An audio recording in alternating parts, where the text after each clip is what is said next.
اور عدالت کو سیاسی معاملات میں مداخلت نہیں کرنی چاہیے، یہ جسٹس اطہر من اللہ نے کہا ہے۔ جبکہ 9 اپریل 2022 کو رات کو 12 بجے عدالت میں یہ خود کیا کرنے آئے تھے؟ اور ظاہری بات ہے کہ جو معاملات تھے کہ ایک درخواست پہلے ہی تیار تھی کہ وزیر اعظم عمران خان نے آرمی چیف جنرل باجوہ کو عہدے سے ہٹا دیا ہے، عمران خان کے اس نوٹیفیکیشن کو کل عدم قرار دیا جائے۔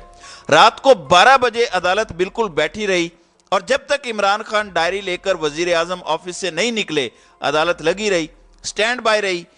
پھر میں آپ کو یہ بتا دوں کہ عدالتیں کھلنے اور سو موٹو لینے پر کیا معاملہ ہے، اور جو آج کہہ رہے ہیں کہ جسٹس اطہر من اللہ نے آئین اور قانون کی بالادستی کر دی، جو نام نہاد صحافی ہیں، کیا جو پچھلے سال سو موٹو لیا گیا تھا، جو پچھلے سال رات کو عدالتیں لگی تھیں جس پر یہ بھنگڑے ڈالتے تھے، اس وقت یہ کہتے تھے کہ یہ بڑی اچھی سیاسی مداخلت ہے، تو پھر ایک پیمانہ رکھیں نا، منافقت کم از کم نہ کریں، کیونکہ اب سب کو اچھے سے پتہ چلتا ہے کہ کون غلط ہے اور کون صحیح ہے۔ پھر اطہر من اللہ کی تمام باتوں کا جواب ایک خط ہے جس میں خود انہوں نے یہ اختیار دیا کہ نیا بینچ بنایا جائے، پرانا ختم ہو جائے، جس پر سارے جج صاحبان 9 کے 9 ججز کے سائن ہیں۔ 27 فروری 2023 کی تاریخ کا ایک خط آیا ہے جس میں لکھا ہوا ہے کہ اس وقت 4 جسٹس صاحبان، جسٹس منصور علی شاہ، جسٹس یحییٰ آفریدی، جسٹس جمال مندوخیل اور جسٹس اطہر من اللہ، ہم اس بینچ سے الگ ہوتے ہیں اور ہم یہ معاملہ چیف جسٹس کے پاس بھیج رہے ہیں تاکہ چیف جسٹس بینچ کو ریکانسٹیٹیوٹ کریں، نیا بنائیں۔ یعنی جب آپ نے اس پر سگنیچر کر دیے، چیف جسٹس نے نیا 5 رکنی بینچ بنا دیا، تو اس 5 رکنی بینچ کا 4-3 کا فیصلہ کیسے ہو سکتا ہے؟ یہ سمپل میتھ ہے۔ ہاں البتہ اگر آپ نے 2 + 2 5 کرنا ہے تو پھر آپ جو مرضی کریں، تو یہ بات بڑی کلیئر ہے۔ پھر ایک چیز بڑی واضح ہے، یہ الٹا لٹک جائیں،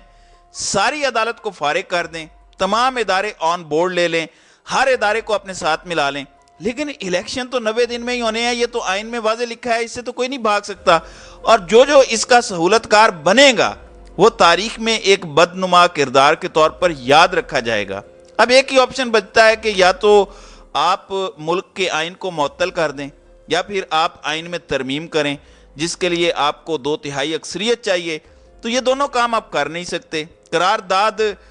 آپ میٹر نہیں کرتی۔ آرٹیکل 68 پارلیمان جو مرکزی شورا کو لمٹ کرتی ہے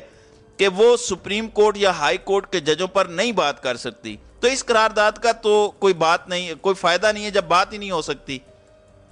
اب یہاں پر میں آپ کو بتا دوں کہ مریم نواز شریف نے ایک گیم کی ہے، یہ چیف آرگنائزر ہے مسلم لیگ نون کی، انہوں نے چیف جسٹس آف پاکستان سے استعفے کا مطالبہ کر دیا ہے اور کہا ہے کہ اختیارات کے غلط استعمال نے سپریم کورٹ میں بغاوت جیسی صورتحال کو جنم دیا ہے۔ اپنی ٹویٹ میں مریم نواز نے کہا کہ عمران خان کی حمایت میں chief justice of Pakistan justice Umar Ata Bandial نے آئین اور قانون کی خلاف ورزی کی، اختیارات کے غلط استعمال نے سپریم کورٹ میں بغاوت جیسی صورتحال کو جنم دیا۔ نامور ججز نے چیف جسٹس کے طرز عمل اور تعصب پر سنگین سوالات اٹھائے ہیں۔ مریم نواز نے کہا کہ آج تک کسی چیف جسٹس پر اس قسم کے مس کنڈکٹ کے الزامات نہیں لگے۔ تحریک انصاف کی طرف چیف جسٹس کا جھکاؤ نمایاں ہے۔ چیف جسٹس عمر عطا بندیال کو استعفیٰ دے دینا چاہیے۔ اس وقت سوشل میڈیا پر یہ ایک ٹرینڈ بھی چلا رہی ہیں جس میں ہیش ٹیگ ہے گو ہوم بندیال، یعنی سیدھا سیدھا کہہ دیا ہے کہ چیف جسٹس عمر عطا بندیال کو اب گھر جانا ہوگا اور اپنا عہدہ چھوڑنا ہوگا، اور کھل کر انہوں نے چیف جسٹس پر وار کر دیا ہے۔ اب یہاں پر بہت سے لوگ یہ سوال پوچھتے ہیں اور حق بجانے بھی ہیں، یہ سوال بنتا بھی ہے کہ مریم نواز نے چیف جسٹس سپریم کورٹ پر سنگین نوعیت کے الزامات لگا کر پروپیگنڈا شروع کیا ہے اور مکمل خاموشی ہے، جبکہ ایک میجسٹریٹ کا نام لینے پر عمران خان کو کتنا ذلیل کیا گیا، پوری ریاست متحرک ہو گئی۔ اور ان کی منافقت دیکھیں، پارلیمنٹ کہتی ہے کہ ہم نے سپریم کورٹ کا فیصلہ نہیں ماننا، حکومت کہتی ہے ہم نے اس پر عمل درآمد نہیں کرنا، دوسری جانب ایک جج کے وارنٹ جس کے اندر صرف انہوں نے انشور کرنا تھا کہ وہ بندہ عدالت میں آ جائے گا، اس وقت انہیں عدالتی احکامات کی بجا آوری اتنی ضروری تھی کہ انہوں نے زمان پارک میں خون کی ہولی کھیلنا شروع کر دی، زمان پارک میں انہوں نے آپریشن کیا، ریلی پر حملہ کیا، کیا کچھ نہیں کیا۔ تو یہ ان کی منافقت ہے جو جگہ جگہ ظاہر ہوتی ہے۔ تو ناظرین اکرام، آپ کی اس ویڈیو کے حوالے سے کیا رائے ہے؟